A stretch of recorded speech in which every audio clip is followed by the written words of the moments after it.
तो आइए अब शुरू करते हैं सत्य वचन। सत्य वचन क्या है? सत्य वचन ये है कि लोग मरते रहे और सरकारों ने आंखें बंद रखी। सत्य वचन ये है कि आज भी हर रोज 4000 से ज्यादा लोगों की लिखित मौत हिंदुस्तान का सच है और जो जिम्मेदार हैं वो इन मौतों पर मौन हैं। और सबसे बड़ा सत्य वचन ये है कि 1000 नहीं, लाख नहीं, करोड़ों लोग भी मर जाएं तब भी सरकारों को फर्क नहीं पड़ता। उसे बस आंकड़ों में छिपी अपनी इमेज की चिंता सताती है। उसे अपना खजाना भरने की बस चिंता रहती है। क्योंकि आज का सत्य वचन यही है कि एक तरफ जनता को कोरोना ने बीमार किया, इलाज के अभाव ने मारा और अब महंगाई से 2 वक्त की रोटी के लाले पड़ गए हैं। रेत में गड़े जिस देश के मुर्दे चीख चीख कर कह रहे हैं कि हमारे अपने अंतिम संस्कार इसलिए नहीं कर पाए क्योंकि उनके पास लकड़ियां खरीदने तक के पैसे नहीं थे, उसी देश में 100 रुपए लीटर पेट्रोल आज की सच्चाई बन गया है। चुनाव खत्म होते ही पेट्रोल डीजल के दाम फिर से दनादन बढ़ने लगे और साथ ही बढ़ गए हैं खाने पीने के सामान के दाम भी। जी हां, ऐसे में आम जनता क्या करे? लाशें समेटे या महंगाई को देखकर और मर जाए?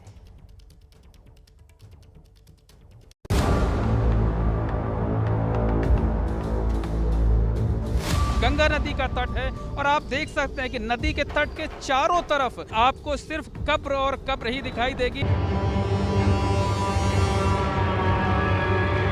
नहीं, ऐसा कभी सन 62 के अतिरिक्त अभी आज तक ऐसा कभी नहीं दिखा।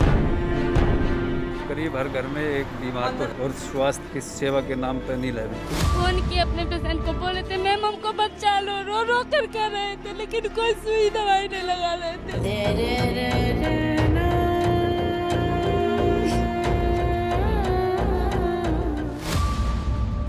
ये वो शहर नहीं जिसने आजादी की लड़ाई में आजादी से जीना और मरना सिखाया।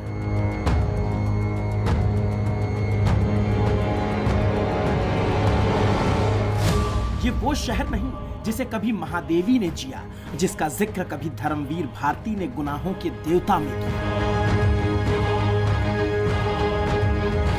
ये वो शहर भी नहीं जहां अमृत गिरने की पौराणिक मान्यता है।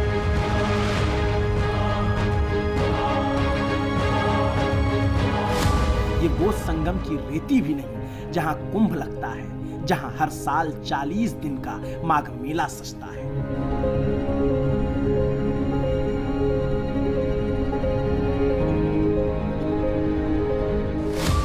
क्योंकि ये शहर वैसा रहा ही नहीं। यूं तो इसे अब इलाहाबाद की जगह प्रयागराज नाम से जानते हैं और तीर्थों के राजा प्रयागराज के दरबार में मुर्दों का संसार पड़ा है, लाशों का अंबार खड़ा है।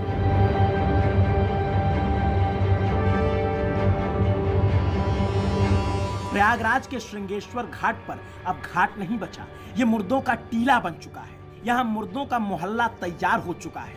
कोरोना की इस दूसरी लहर में इतनी मौतें हुई, इतनी लाशें बिछी कि अंतिम संस्कार करने वाले तक दरबदर हो गए।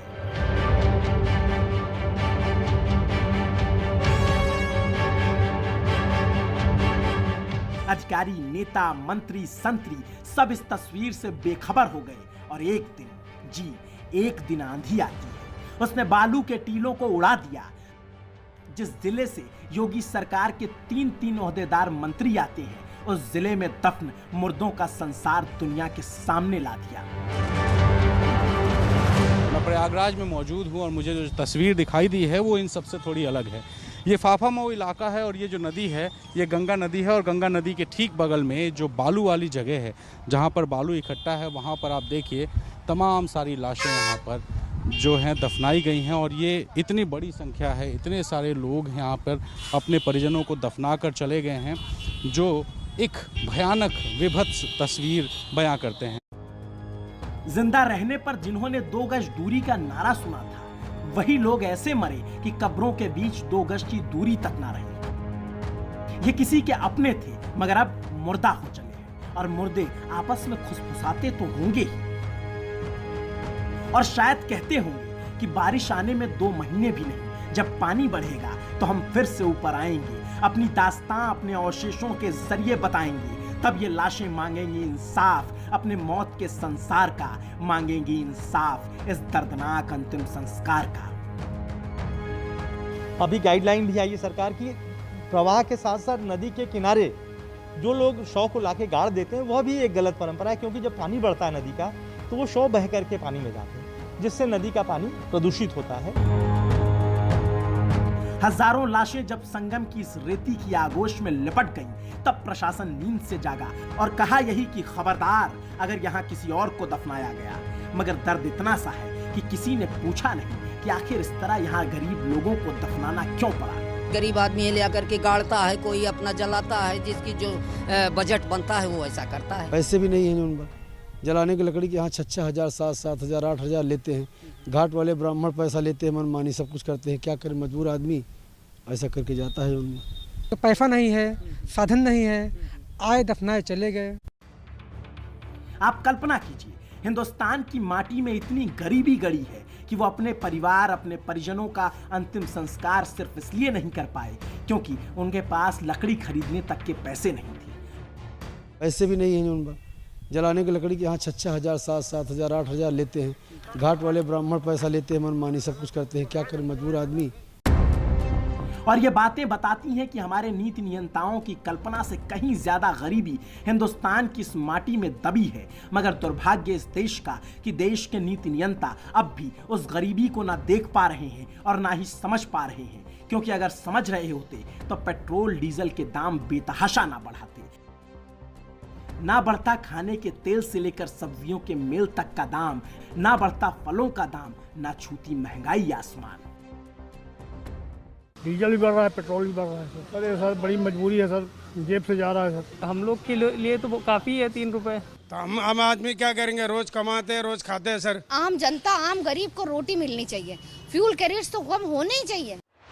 लोगों की जुबां पर ऐसी बातें इसलिए क्योंकि पहले कोरोना ने मारा, फिर लॉकडाउन ने पाई पाई को मोहताज किया, लेकिन चुनाव खत्म होते ही सत्ता ने रंग दिखाना शुरू कर दिया। 15 दिन में 10 बार पेट्रोल डीजल के दाम बढ़ा दिए। 15 दिन में पेट्रोल 2.5 रुपए और डीजल 2 रुपए 60 पैसे महंगा हो गया। दिल्ली में पेट्रोल 92 रुपए 85 पैसे और डीजल 83 रुपए 91 पैसे प्रति लीटर। मुंबई में पेट्रोल 99 रुपए 14 पैसे और डीजल 90 रुपए 71 पैसे लीटर। मतलब जल्द ही पेट्रोल मुंबई में सैकड़ा लगाने वाला है। राजस्थान, मध्य प्रदेश के कई जिलों में तो पेट्रोल ऑलरेडी 100 के पार पहुंच चुका है। और ये उस देश का हाल है जहां लकड़ी ना खरीद पाने की वजह से एक परिवार किसी अपने का अंतिम संस्कार तक नहीं कर पाता, उसे लावारिस छोड़ चला जाता है, दफना जाता है, गंगा में बहा जाता है। और उत्तर प्रदेश के बलिया की पुलिस की मौजूदगी में संवेदनहीनता की सारी हदें पार होती हैं। उस लावारिस अपने को टायर से जलाया जाता है और टायर जलता है तो उसे पेट्रोल से फूंक दिया जाता है।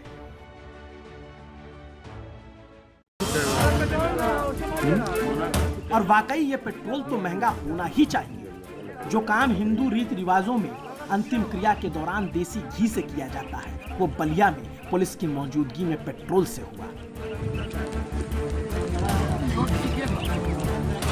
अभी 2 लाश कम जरावत है नहीं। अच्छा, किसने कहा था जलाने को? सिपाही लोग कहल लो, इंचार्ज साहब, बड़े साहब लोग कहल लो। अच्छा, तो ये लाश बह के आई थी? हाँ, बह के आई लाश, दरिया से बह के आई। कुछ पुलिसकर्मी एक लावारिस शव का दाह संस्कार कर रहे थे। इस दौरान उन्होंने संवेदनहीनता बरती, जिसके लिए 5 दोषी आरक्षियों को हमने निलंबित किया है। पुलिस वालों को सस्पेंड कर दिया तो क्या फर्क, उस मर चुके की खुदी को बुलंद तो नहीं किया जा सकता। मगर सवाल यहाँ हिंदुस्तान की मुफलिसी का है, सवाल पेट्रोल की दुर्गति का है, सवाल पेट्रोल के जरिए कमाई की उन्नति का है। और ये हमारा पेट्रोल बड़ा समझदार है। जब देश में 2 महीने तक चुनाव चला तब चवन्नी तक नहीं बढ़ा, लेकिन जैसे ही चुनाव खत्म हुआ दनादन दाम बढ़ने शुरू हो गए। मगर मासूम सरकार तो कहती रही है कि हम दाम नहीं बढ़ाते, कंपनियों से पूछिए। देखिए, निश्चित रूप में अभी की अंतर्राष्ट्रीय बाजार में कच्चे तेलों की दाम में बढ़ने के कारण कंज्यूमर की प्राइस बढ़ी है। ये बात भी सही है, कुछ हिस्सा उसमें टैक्स भी इकट्ठा किया जाता है। केवल भारत सरकार टैक्स नहीं कलेक्शन करती है। सरकार दाम नहीं बढ़ाती तो क्या ये मान लिया जाए कि अरब का तेल हिंदुस्तान में कदम रखते ही सर्वज्ञानी सर्वज्ञाता हो जाता है। जैसे ही उसे पता लगता है कि हिंदुस्तान में चुनाव चल रहा है, वो खट्ट से सांसें खींच लेता है, वहीं पर थम जाता है, रुक जाता है, एक पैसा नहीं बढ़ता। और जैसे ही चुनाव खत्म होता है, पेट्रोल डीजल फिर से तेज तेज सांसों के जरिए अनुलोम विलोम करने लगते हैं, पल पल बढ़ने लगते हैं।